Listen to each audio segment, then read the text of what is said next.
You are listening to Girls, Ghosts, Ghouls, a podcast where three women discuss horror movies from the silent era through the 1970s. You can find us on Facebook, Instagram, YouTube, and Spotify, and Anchor. Timely, topical, terrifying. Well, hi, everybody. Welcome back to another episode of Girls, Ghosts, Ghouls, and we have a good treat for you this time. We got a little tired of horrible movies. And so I started looking for ones that didn't suck, that fell into our wheelhouse. So, and amongst them was Night of the Living Dead. And we're like, how did we not do Night of the Living Dead already? What is wrong with us? So we chose it, and we're all very happy that we finally didn't have to watch a movie that hurt on so many levels, visually and auditorily, and yeah, we just enjoyed it. If you're not familiar with the plot of Night of the Living Dead, I'm sad for you, and your education is sorely lacking. And I don't mean to insult you, but we kind of mean to insult you.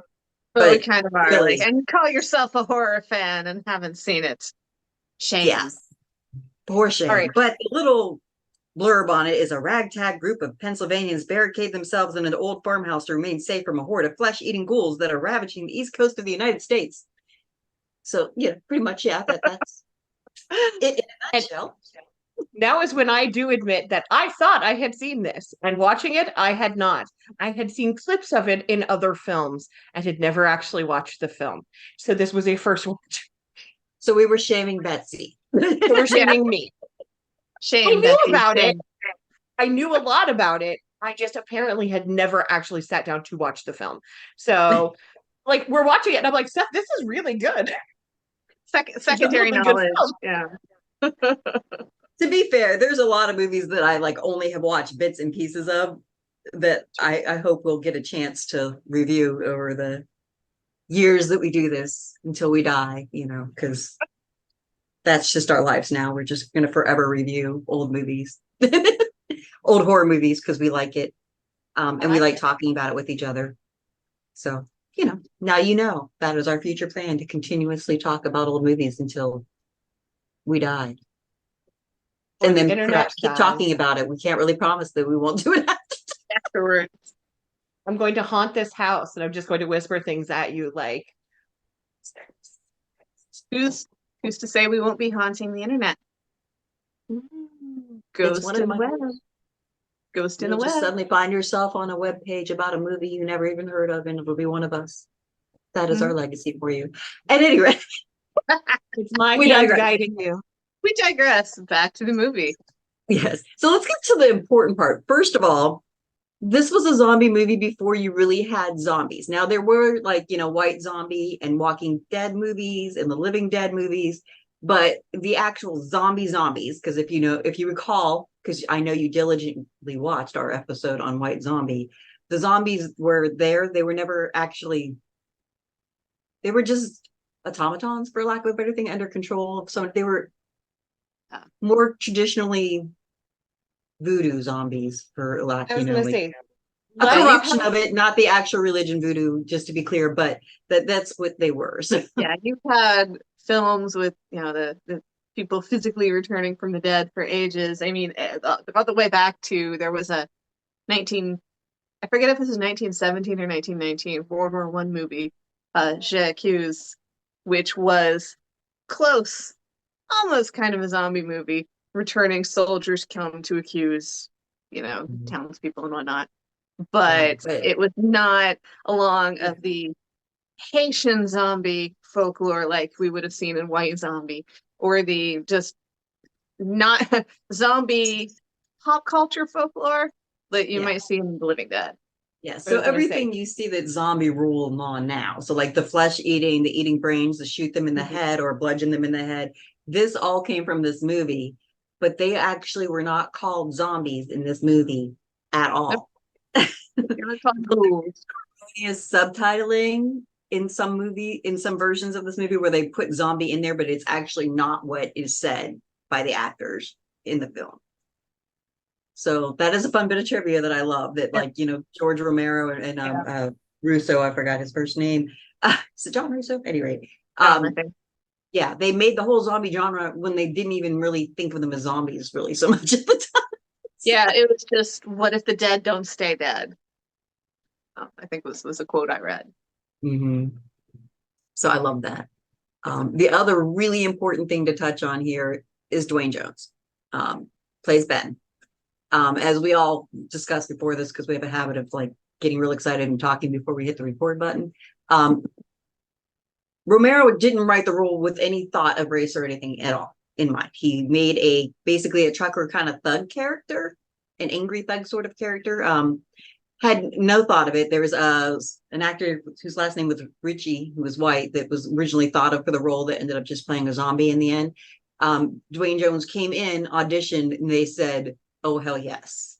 Dwayne Jones was unknown basically at this point. He was a theater actor. And he just, oh God, if you have not watched this movie and seen Dwayne Jones in it, please do. His portrayal was so effective that they rewrote the part basically from this, kind of, I'm an angry heavy that's just going to beat things up, to this intellectual, because Dwayne Jones was an intellectual and he was not good and didn't want to play and didn't think the character should be just this let's just hit it kind of character. So, Angry thug. He wanted yeah. more than an angry thug. And there's even a point where, so he was still an angry character, as you might notice. And there's the whole scene where like he's trying to get Barbara, who I'll let Rebecca go into Barbara in a little bit here. My God. But under control, and he ends up like slapping her, and like Dwayne Jones was like, please, let's change this. He's like, no, this is not good. This is not good for me. This is not a good thing to have in a movie. You do not want angry black man hitting white woman in movie. No, please. But Romero and Russo were kind of like, it's fine. We'll be edgy. We'll just, put it in there, Luckily, nobody came after Dwayne Jones, but like totally. I mean, that's the point of privilege, like they were not understanding his perspective at all. They were just like, no, it plays well. And Dwayne Jones was like, it doesn't really play well. He's like, okay. But Betsy, sorry. Oh no, I was just going, yeah, no. It's also worth noting that Jones was the first male black lead in a horror film ever, and kind of in a lot of films, in a lot of ways. Film period that had a mixed cast. Yes, go ahead, and so it was a big deal. And then, with the time frame that it came out, which is right around like the civil rights movement, literally right around the civil rights movement, like I think it was right around Martin Luther King getting killed. Yeah, Martin Luther King Jr. He were being like murdered. Yes. Yep. So this is all like right in this wheelhouse. And Savini does or not Savini, Romero does say that he regrets not listening to Jones a little bit about toning down the anger, because now with today's eyes, he can see what he was saying and why he was saying it and why what he wanted would have been valid. But at the time, he was so blinded by his own vision that he was like, no, it'll be fine. It'll play fine. But that's because he wasn't looking at it. He was looking at it as a filmographer and not as looking at it from the point of just the director, not putting it within a cultural context. Correct. Because I read in the notes, and I'm sure you guys read this too, that they didn't intend any of the political statement that was made in this film. It was not intentional the way that it happened, but there's some big things that happen in this film that really mirror things that were happening in the real world and make it very prescient for the time being, which we can discuss later, or if you guys want to go into some of those now, or well, I just want to point out one thing about Dwayne. So he died in 1988. He was like 57 years old. He died of cardiac arrest. So it's very tragic. He was in, I think, maybe a dozen films, maybe a couple other things, but not many. And I just think like this was an Oscar-worthy performance, in my opinion. He is phenomenal in it. And there's a lot of things that are against him ever gonna get nominated. One, it was It was a horror. horror film. Two, it was in black and white when everybody was doing color. It was 1968. Three, he was black. I mean, yeah, but it just straight up. Yeah. And his cast members remember him fondly. They adored him. The ironic thing though is Dwayne Jones said that like there was an interview that was shortly before his death that he had said that he actually never watched any other Romero films. This was the only one he saw. But and like fair. And nobody really just thought it would be what it was. Like the way it just took hold of society and the genre and the commentary that it accidentally made, which I think kind of shaped Romero's zombie films from then on, because he made commentary directly, purposefully in his following films, even though they're supposedly not supposed to be connected. I feel like they're connected. Like if you watch to me, all his films, his zombie films, they feel very connected to me. I mean, I feel like they're all in the same universe. They all address similar things. They take, for example, Dawn of the Dead, the shopping mall, and the emptiness of capitalism. Mm-hmm. My God, I'm hearing sounds from the other room from my cats. And I'm like, what the hell? And Day of the Dead, when the military takes over, and the dangers of it. Which is another movie that goes in the long line of example of during the apocalypse, be it, germ related, zombie related, what have you, don't go with the lone military unit. Yeah, and then what was it? Land of the Dead. I think that was the one that was in the 90s. Big commentary on classism. Yeah, that one I didn't see. I still need to. Pretty good. Has John Leguizamo in it. I'm a huge fan, so got to see it if only for that. There's other great cast members, but John Leguizamo is my standout because I just adore him. Agreed. Yeah. But yeah, Betsy, so do you want to circle back to some of the big points that were made in this movie? And well, we already talked about he is arguably one of the more intelligent people in the grouping that ends up in this farmhouse. He's trying to do things the right way, as best as you can when you don't know what's going on, but he's trying to make educated guesses. He learns things really quick. He tries a lot of things, so he's constantly like testing, scientific methoding things out, like trying to figure out what are the best ways to deal with the zombies. But the biggest thing, spoilers if you've never watched this film, big huge spoiler, here is the ending. The biggest thing that made this kind of stand out as far as speaking on race and especially like the civil rights era is that at the end he is the only person alive in the house, and there's a mob of white guys who are killing zombies, and they don't call out, they don't do anything. They see him standing in the window. He has a gun, which to me would say probably not a zombie. Didn't see many zombies carrying guns. But instead, what they do is they shoot him point blank in the head, and he just ends up on the pyre with everyone else. They don't call out. They don't ask any questions. They shoot him in the head before anything happens because he's a black man with a gun in a window. And that like chills. A crazy way for this film to end, because you see him surviving and he makes it through the night and it's chaos and everything. And then there's this second of hope. And then, boom, and he's gone. Yeah, the first time I saw this, I was just kind of sitting there being like, what? What? No, what? Go back. You do. You just freeze and watch it, and then like a tear might slip through your eye. I was gonna say, I legitimately cried. Yeah. I legitimately cried. Because like the whole time, Ben, although he is like the character is a little angry, and Dwayne did play that, and he's a little bit terse, but who could blame him? The whole time he's thinking of everybody. He's not just thinking of his own survival. He's thinking of everybody in the house, even the guy who's a dick. Absolutely. And then they all.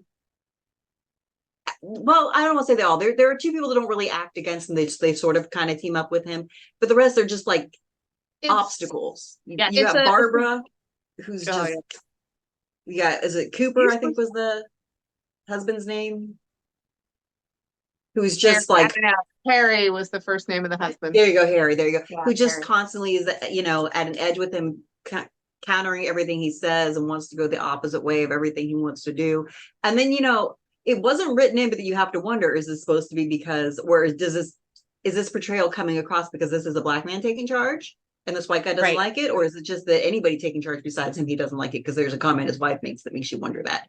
Like, Yeah, you just have to be right. my vote was on the latter because he's just a wormy, annoying guy. Fair. But, Well, and that's- it was an excellent study in what does the pressure on a group in a dangerous situation do to the group? How does and it evolve? It's mimicked throughout the genre and throughout Yeah. horror movies and throughout post-apocalyptic, survival things. I Mhm. mean, Walking Dead straight up robbed that. You know what I mean? Like their whole series is the controversy, butting heads, and people trying to leverage for power and which way is the right. Sorry. Mhm. And Yep. Oh, yeah. teaming up and tribal instinct but yeah, I think it is something to say that Cooper's role, he wants to protect his wife and his daughter, who's sick in the basement. Then there's the one guy and girl who are kind of like trying to protect each other because they're a couple. The only person who's really looking out for everyone is Ben, and he's met all the time with like resistance, especially from Cooper, because all he cares about is his child in the basement. Well, and being right. Because if it And was being just that he cared about his child in the basement, he'd be open to listening and trying to figure out what is the best way. He's decided he knows the best way. Fuck everybody else's idea. So I will say, though, although his concern, which is really only really shown in the end when he goes down to die with his daughter, ironically, and then is killed by her. But that's a whole other point. Like at that point, he just seems like he's arguing for the sake of I am right. But Right. and it is fear for his daughter and wife for sure. But like that doesn't come across too well until the very end, and that's why they wrote that in the end for him to go down to his daughter. But They aren't mutually exclusive. No. Yeah. But they're not very obvious until Yeah, I agree. They did have to clarify that a bit at the end because otherwise you're just like, who's this dick? Right? And why do we care what he says? There was multiple times when I was like, Ben, just shoot him. Just shoot him. Ben, just shoot that guy. throw him down the stairs, lock him in the basement, fuck him. Like he's just, yeah. I mean, there's so many times he almost gets Ben killed because he starts to act on the plan and then he just like fuck it and locks Ben outside or just stops, doing the guarding duty. And it's just, you want Harry to die. Yeah. That's you really want Harry to die. You could care less if Barbara dies, but you want Harry to die. Right. Oh, I would disagree on you could care less if Barbara dies. Well, I mean, you're not sad she dies, but you're not epically like kill Barbara. Yeah, you're right. I agree. You don't desperately. Well, I don't know. I frankly, after the first Rebecca, take Barbara, go. After the first few minutes of her freaking out and whatnot, even in the cemetery when she's stop it, you're just like you're really annoying, and it really doesn't get any better. And as I was watching this, I texted, Jenny and Betsy, and was like, wow, Barbara is almost as annoying as the secretary in House on Haunted Hill. I can't remember the character's name at the moment, but yeah, I was like, you're kind of rooting for her to die. Was it what? I want to say Nora, but I don't know if that's right. I think you're right. Sorry, yeah, I think you're right.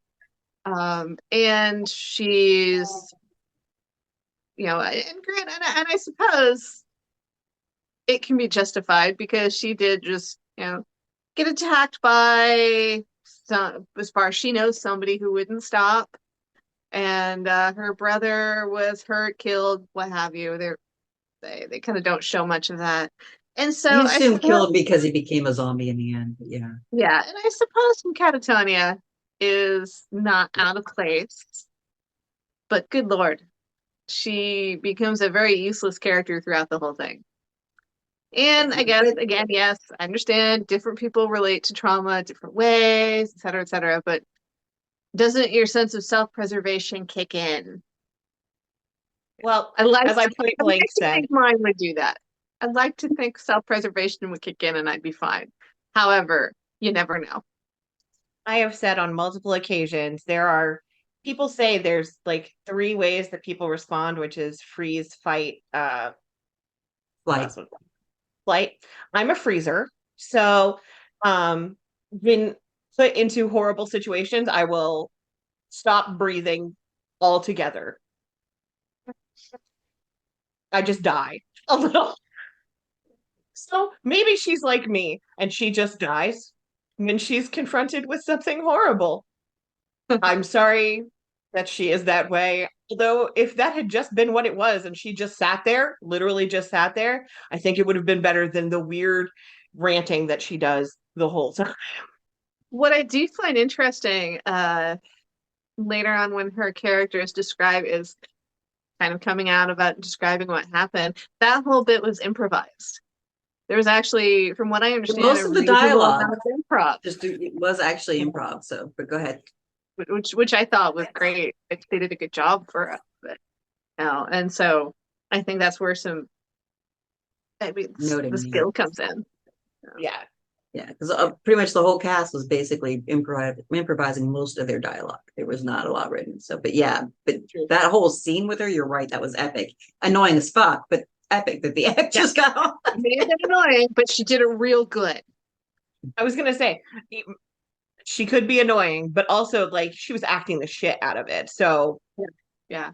annoying or not, she was acting the shit out of what she was doing. And at least she wasn't doing that annoying scream constantly. Yes. Once, Like, once we were past the cemetery part, because she was annoying screaming in the cemetery and it was awful. But once we got past that part when she was very quiet and then just rambling, at least she wasn't screaming. And yeah, it just I read a bit of a blurb about her, and she said it was relating to her experience being in the movie and whatnot. She says, anytime I'm talking to somebody, it's just, oh, I'm so hum ho, Judith a day, and then they find out, wait, I was in the movie, you're Barbara, and it's utterly different. I believe it. well, Props. to jump a little bit back off of Betsy's trauma thing. So there's freeze, flight, fight, and there's kind of a side one called disassociate, which kind of ties in a little bit with freeze, but you actually can act, but you're really just not there. Yeah, you're not together. You are gone, and whatever is happening with your body, you're not quite sure. Like you might be fighting, you might be lying there, you might be walking in circles, you might walk into a wall. Who knows? Because you are elsewhere while you're acting without any consciousness on it. The self-defense teacher mentioning that, because he was the one who said that there were extras in that workshop that we did. Yes, and to be honest, I have a tendency to disassociate, and I used to freeze. I got a lot better. So this is my PSA: take self-defense classes. You never know, for whatever reason that you might be in, and what it'll do is it'll allow you to change your natural state of trying to save yourself, and then you might be able to. You might still freeze, you might still disassociate, but you will kick in. So do that for yourself, and do that for the people that are going to be dealing with you in an apocalyptic scenario. Do it for your friends. Don't be Barbara, be Judy. Yeah, don't be a Barbara. Yeah. So, and the other thing to note that Betsy and I were reading, the vast amount of trivia that is out there, vast amount. So much. And the actress who portrays Barbara, so the character was actually written as a strong female lead. But the actress took it to the I'm going to be useless state. And again, she did an excellent job. I'm mad at her about it, though. I'm like, you could have had a strong female lead and you did this. And strong female lead, strong male lead. What would it have been otherwise? What would that movie have been? Yes, the what ifs are killing me in regards to absolutely. It's just, I mean, there are other women in this movie, and their portrayals are more strong, for sure, definitely, than the character Barbara. But, I mean, it would have been great to have, like, a Ripley in 1968, right? In a zombie apocalypse instead of that. And that's exactly where I was thinking, too. I was like, oh, where would we have been? Would Ripley have been so such a thing when that came out if we had had the female, the zombie Ripley in this one, and not The Barbara. yeah, Not the Barbara. the Barbara. Oh, Yeah. I mean, to a lot of people, this may not seem like it matters, but it does, because we were young kids watching this, and representation matters. If you don't see, and you did eventually start seeing, but what you started seeing was still the final girl. They were still the victim. They were able to survive, as opposed to the leader, if that makes any sense. This would have been a leader scenario that we could have seen at a young age. Right. And it could have, it just, small things like ripples like this matter. They matter a lot. Just like having Dwayne Jones playing the strong Black lead in a movie, in a setting amongst white people in 1968, it mattered. It mattered a lot. Mattered. Yeah, and what even small things can make a huge cultural difference over time. What difference? Where would we be in horror movies now if they had maybe changed this? Who knows? No, we can't say. I mean, considering that the genre of final girls started pretty much in the 70s and 80s, this would have predated it, and maybe they wouldn't have had final girls. Maybe final girls would have been more, well, maybe there still would be final girls, but the final girls would have had more agency, as opposed to most of the final girls survive just because they are lucky. A mix of luck and wit. Yeah. I mean, there's some wit in there. There's some but it was mostly some luck. Intelligence, but it's never, I choose to survive this. It's a lot of like, I got away right. I got in the right boat. I had the right tool at the right time. The hero came at the right moment. Yeah. So, yeah. What might have been sad. This film, so stupid good. And there are so many like fun side characters, like when the sheriff came in. I don't like the sheriff.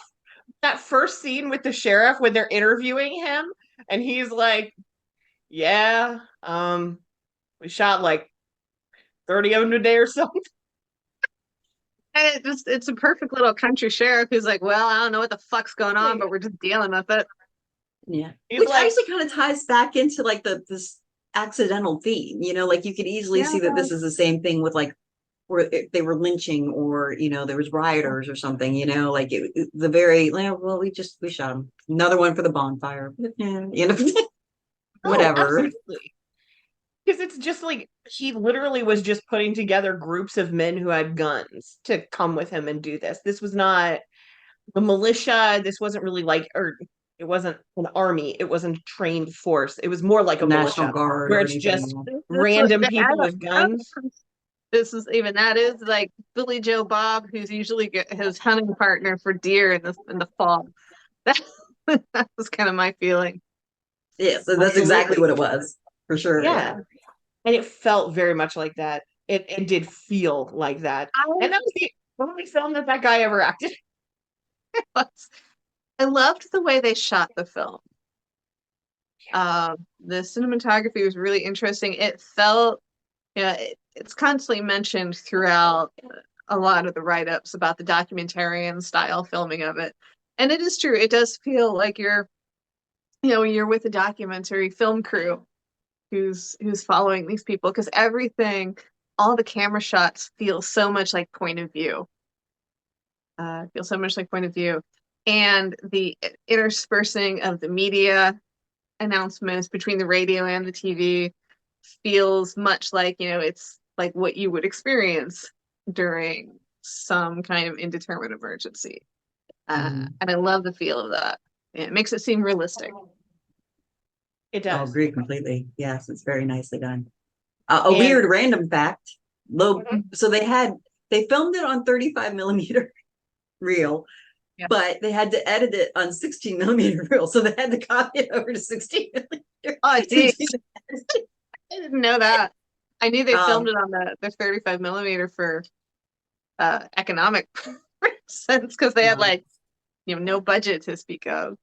Exactly. And additionally, so this is sad, So, well, little lead into it. So the farmhouse was real. It was going to be demolished. They had to clean it to do it, but the farmhouse did not actually have a basement. So the basement scenes were filmed at the studio that they were editing at. It was the studio's basement. And the original film was destroyed in a flood in that basement. So Oh, that hurts. it hurts a lot. Yeah. So there's that. And then the thing that I really, so Tom Savini was approached to be the makeup artist on it. He had come and auditioned for some other film prior to this, and he brought his, makeup kit and his samples and stuff. And so Romero wanted him to do the zombie makeup. But this was during the Vietnam War, and Savini was a soldier that was actually a military photographer. So he was unable to do the makeup on it. So I believe it was the woman who played the wife, Helen, and a couple other people that did the makeup. And they did a really interesting and wonderful thing. Instead of like trying to go for ghoulish and stuff like that and shades and shadows, what she did was emphasize prominent features on the individual actors to get that effect. Yeah. So And I like that. I like the way they did the faces. yeah, I think it played really well, especially on the black and white. And it also, she portrays a zombie at one point in it. There's a female zombie that eats a bug off of something. Yes. Yeah. That's her. Same woman who plays Helen is her, and you don't really you can't tell under that makeup. I'm like, maybe if you look now, you might be able to see it, but if you I'd had have to not do known, that. you would not know. And I Yeah, think that is hilarious. Yeah, I think too, if they're taking the tack that this is about what happens when the dead don't stay dead. I think the simplistic makeup was great. They did also over the course of the filming learn they fiddled with it. They used mortician's wax to simulate wounds and stuff like that, which is why you'll see a funny mix.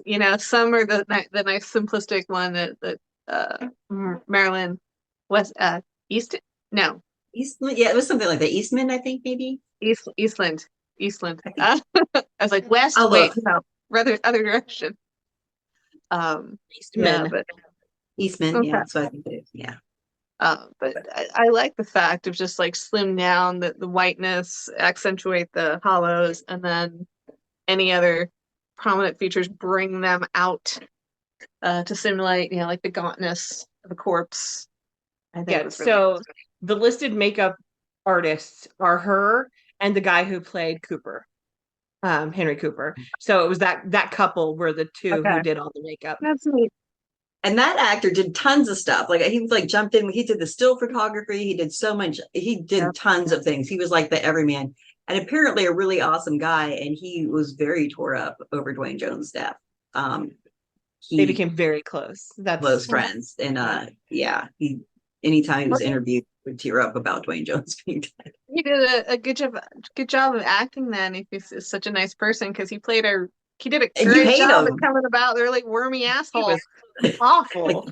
Oh, It's He is the horrible. one character you absolutely hate, and yeah, apparently a sweetheart of a guy. Go figure. But it usually ends up being that way, doesn't it? Like the oh, ones that play absolutely, stuff are the absolutely, great guys, and the ones that play heroes are jackasses in real life. Yeah. absolutely.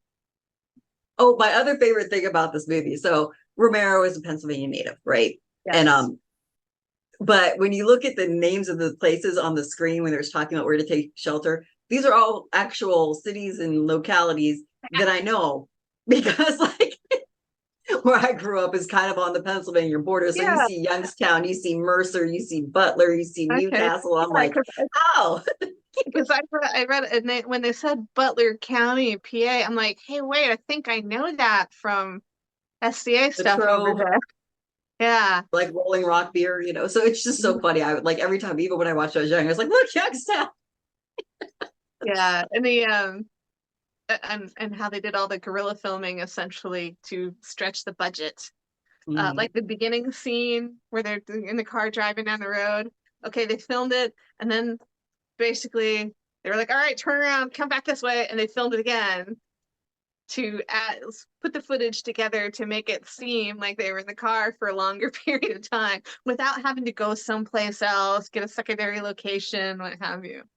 I also love that. Here, drive here. All right, drive here. There, great. I love that people have asked Romero, was that a prop? gravestone, and he's like, "Oh, we can have a budget for Cemetery, geez. just Found found a a little cemetery." And now that cemetery has a huge tourist economy because of this film. It's Because probably what saved their chapel. I mean, truly, that cemetery does a huge, like, it has a lot of people at it. But the reason that he chose it is because it had literally no cars at it ever. So they could film there and nobody would notice. Yeah, there was no traffic, no people traffic, no car traffic. He felt like they wouldn't be interrupted. Yeah, that was the whole point of it. And then now Yeah, it and now it's exists like and a still tourist trap. exists and is funded because I mean, I want to go. Y'all want to go on a road trip? I will go on a road trip. I mean, a I was whole gonna say it's Pennsylvania, right? Yeah, I'll go to Pennsylvania. not that far. Yeah, I mean, so much sprouted from this movie. I mean, you're gonna have nerds like us being, hey, let's go visit the site where this happened, because you can visit that cemetery, you can stop by the bridge where the sheriff was meeting with people, stop there, what have you. You can drive past the site where the farmhouse was. The farmhouse was destroyed, but a new one was built on the site. However, it is also a private farm. So, Respect don't people's property, please. respect people's privacy and property. It's only fair. And also when you're at a cemetery, respect the fact that it is a cemetery. So Yeah. I feel like it's sad that we have to be don't be jerks, but like really don't be jerks. Don't litter. Don't litter, don't climb all over tombstones. Just walk around and be happy that you're there. Yeah. Take pictures. Take a picnic with you. Have lunch with the dead. But clean up after yourself. Okay. That's all. We'll find out. Don't make us find you. No. Yeah. Because we are ghouls. It says so in the name. And I'm a ghoul that originally grew up in Youngstown, just so you know. I mean, there's just something you gotta be. It says mob connections. But yeah, so I don't know. I love this movie so much. But the funniest thing is I always I don't know if I rediscover it every time I watch the movie or if this was really the first time it got through my brain, but they actually try to come up with a reason for the dead walking. Yes. Yeah. It's space radiation from a what was it? Go ahead, A Betsy. satellite probe from Venus. Yeah. Yeah. Yeah. And props, because radiation is a lovely convenient excuse.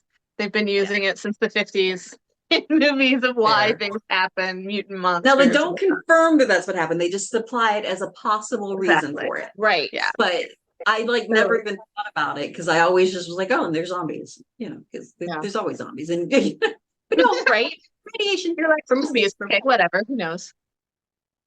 But yeah, I mean, honestly, like I said, I literally thought I had seen this film because so many other films use this film, build on this film. Oh, that's the other thing. Romero made no money from this film because he had no idea how to do this, and he forgot to ask for merchandising credits and anything like that. So past some initial stuff, he had nothing. The later ones he did, but this one he really did not make any money on. Well, and additionally, there was a copyright issue because they had a different working title that they put the copyright stuff with, and then when they corrected the title, they did not update it, and I don't think they even included it on the reel. So he got no residuals. Yeah, the copyright notification when it was transferred one distributor to another got left off. And due to US law at the time, since that wasn't displayed, guess what? I think that also happened to him for Dawn of the Dead as well.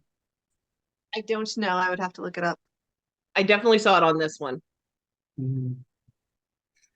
So, but bit of a tragedy. It's so many things that it influenced. I mean, even I was watching it and I was like, okay, this is direct Shaun of the Dead, which we know was part of this, but really, you can see little I'm like, oh, this is from this. Oh, this is where we get this. Oh, this is where this comes from. Okay.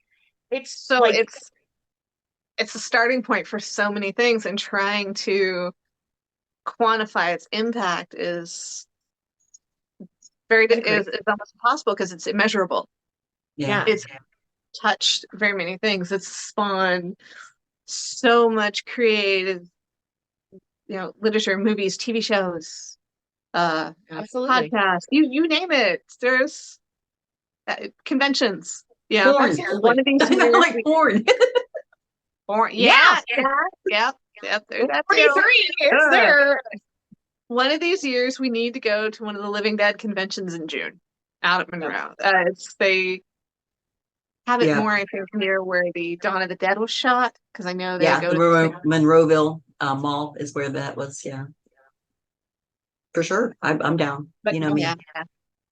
This Yep. year I was too busy with a wedding like smack in the beginning of June. We don't need to go into what this year has I been was like. gonna But say this year has been 2 thumbs down for this year. Let's hope next year is better. Yeah, I'm not going to disagree with that. so no, we did lose Romero in 2017. He died actually. Yes, well, that would have been his anniversary, July 16th of 2017. He died.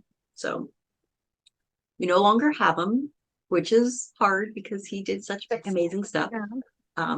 We recently discovered a local film art museum it's associated with OSU, the Wexner Center. They're doing a retrospective of Dario Argento movies, and we went to go see Suspiria and The Black Cat, and The Black Cat is actually part of a anthology with that Dario Argento and George Romero did of Poe movies. And the anthology is called Two Evil Eyes. It was in the 1990s, so we really won't be discussing it on our podcast, but you guys should definitely check it out. Yes, So, It was the Black Cat. It was, I think, my favorite adaptation of that little Poe story. So yeah, look up that film. It's out of our period, but go see it. Yeah, that doesn't mean you can't go watch it. We're Yeah, just I was gonna saying say. we won't discuss it on this venue, but you should go see it. And I don't know why you would be listening to this if you're someone who thinks, Yeah. I don't like to watch movies that are in black and white. But if you are one of those people who thinks I don't like to watch movies in black and white, I'm going to tell you to watch The Night of the Living Dead anyway. It completely transfers in the black and white and actually is scarier in black and white than it would be in color because it is so visceral. And also, one of my favorite facts is that when the zombies are eating people, what they're actually eating is ham with chocolate syrup on it, which sounds so disgusting. Plus, I believe the actors found it disgusting as well. It was noted that they didn't have to add additional makeup because they were all very pale faced and nauseated. Very, very ill. But they use chocolate syrup for blood through the whole film. Yep. And when they are eating people, they are eating ham with chocolate syrup on it. So I feel like every person for a long time after that. every person in this film deserves an Oscar for eating ham with chocolate syrup because that sounds disgusting. But my brain is like, there's got to be a way to do that and make it tasty, though. This is basically a sugar glaze, right? Yeah, I mean, probably. I'm not going to try it. I'm just saying that there should be a way. I have tried like good. chocolate dipped bacon. Exactly. So that should be. Yeah, like some kind of nice thick glaze. But then again, you gotta figure. You're like, all right, let's take number 25. Yeah, I'm sure they weren't trying to make it flavorful. So like they really just cooked the ham and threw some chocolate syrup on it. God, I hope they cooked that ham. They did. That's part of it. It was actually ham that was cooked. They, plus you can't eat raw pork. Well, I wouldn't. No, but also that's a good way to get worms and stuff. You don't want to do that. Undercooked pork is a bad thing. Sure as hell is. Hey, folks, don't eat your ham with chocolate syrup if it is undercooked. Sounds awful. Oh God, I'm gonna be eating vegetarian the next few days. So this is the one scene that drove. So you have these smart people that have the smart plan, like, all right, let's go get the truck, let's gas it up, let's get everybody loaded in it. The man puts a torch down near a gas pump. Yeah. So this is one thing that I'm like, what is wrong with you people? Like, what happened here? I mean, I guess panic took over. They didn't know what they were doing, but yeah. And then like they try to drive away. Well, we have to give Dwayne Jones some credit because he tries to smother the flame with the blanket, which is smart. That's how you really want to deal with a gas fire. But and the kid and his girlfriend trying to move it away from the immediate fire, also not stupid at all. But then they blow up, and that's when they become barbecued ham with chocolate sauce for the zombies. Which is interesting too, because this is one of the cases where you actually see zombies eating cooked food, which you don't usually get. No, Usually usually raw. it's raw people. And Raw also people. another you know, most of the other later genres, you don't really see zombies using tools right away. Like Romero explores this a lot in his other films, like you see Day of the Dead where they're training zombies and stuff like that. But and then later ones where they start figuring things out. But this one almost right away, they do find a way to use tools, the zombies do, the ghouls, because they're technically not zombies. I would say it's a little rudimentary at the beginning, but yeah, like they grab a rock to smash a window. They, you know, figure out stuff like that, which most of the other zombie movies you see, they don't do that at all. They just they're not mindless. You saw that in the remake of Dawn of the Dead, because I had seen that one. That was actually the second Romero film I had seen. I had seen this one back late 90s, early 2000s. And I saw the Dawn of the Dead remake, and while there were fast zombies, I don't think any of them in that one were using anything. No, I don't think so either. No, most often they are mindless, but these were pretty smart zombies. Like they paid attention. They would like hoard.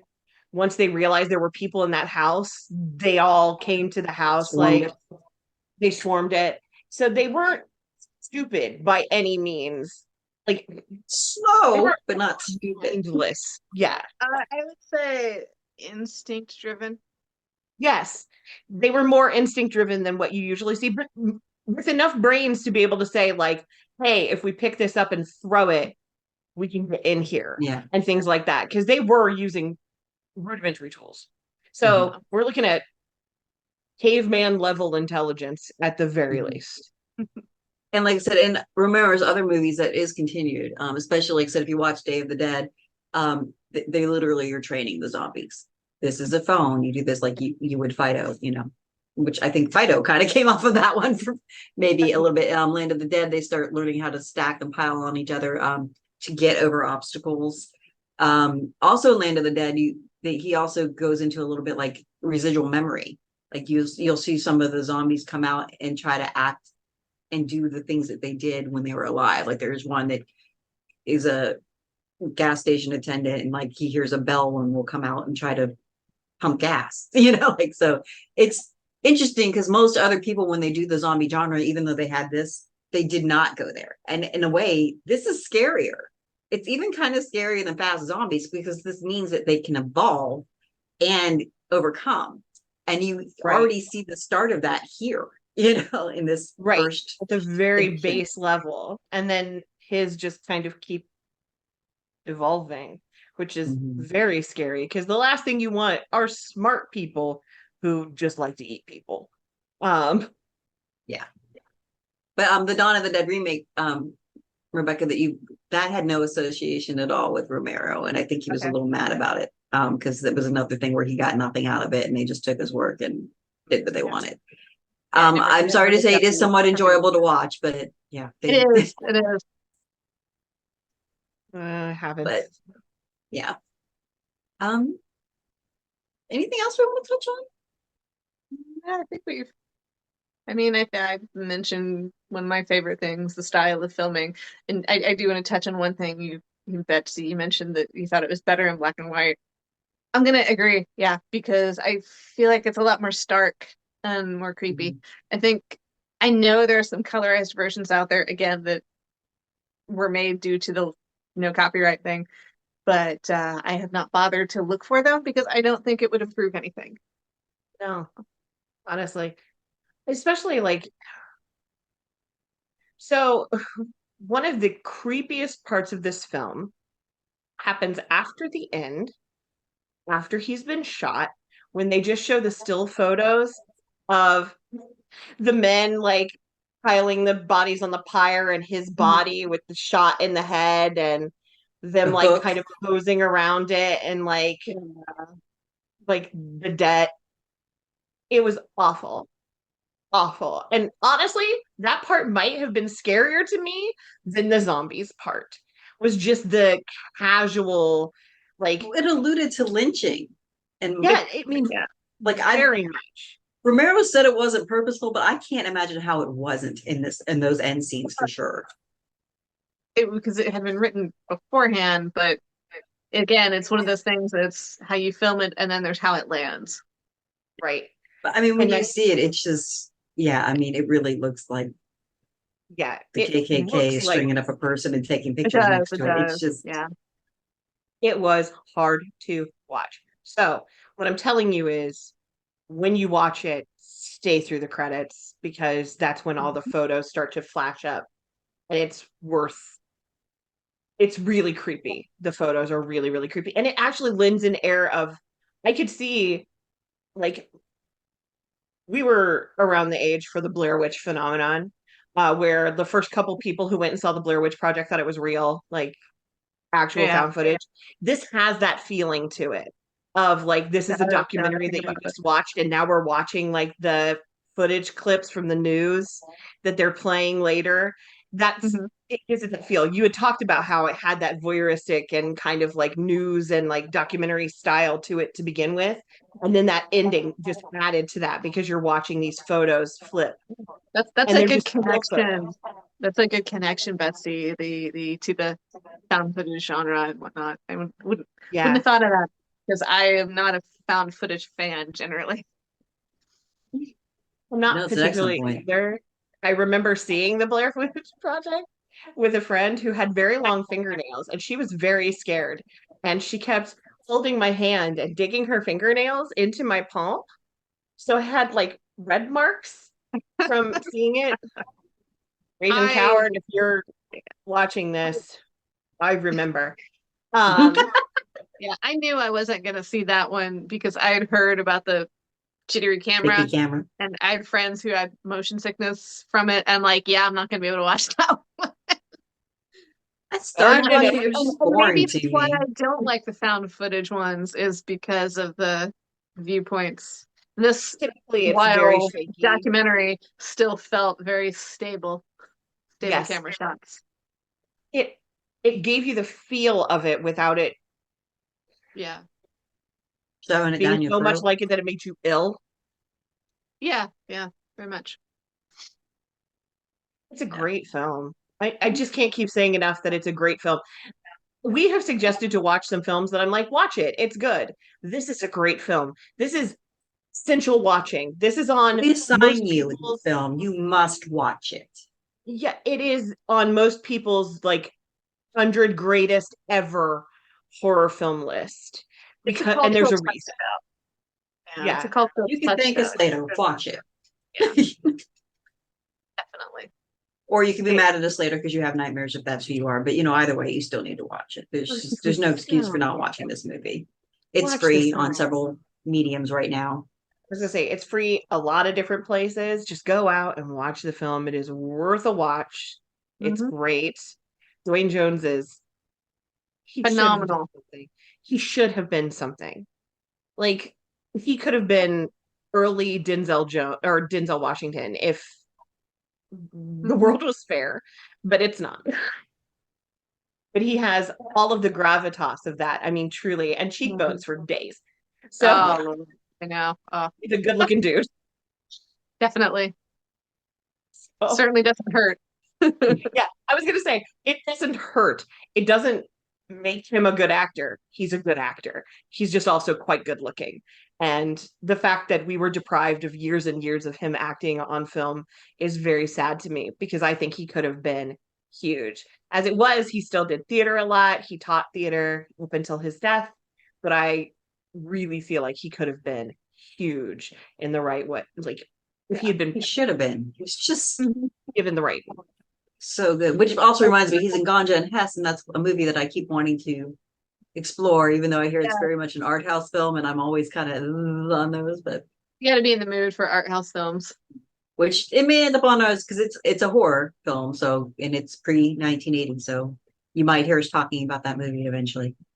And Who knows? Betsy and Rebecca may hate me for it, depending on how the movie goes. But I mean, we watched Scream and Scream again. I'm not going to let that one go. No. No one of us are going to let that go. We were all equally at fault for that one, and we each just were. got mad at We herself. were. That was split across all of us. Every one of us had a damn part in that.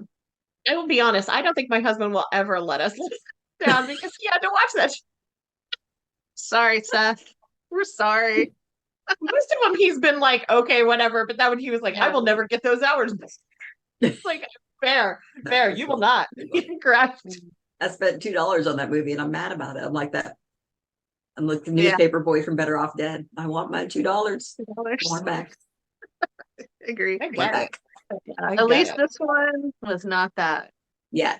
Oh, honestly, I will probably end up purchasing this to have a copy for myself so that if it ever isn't on streaming, I own it because it was good. It's legitimately good, and I want people to watch it. Agree. It has earned its place in its top 100 lists that it's made for several different reasons, for just film in general. And yeah, it put Romero on the map for a reason because it is good. Absolutely. It is very good. And anybody who does a zombie film that wants to pretend like that they didn't steal it from Romero is a fucking liar. That's all I'm going to say. If they're not stealing it from him directly, they're stealing it from someone who stole it from him. Stole it from him. Mm-hmm. That's what you got. Go watch. So after you're done with this, go watch the movie.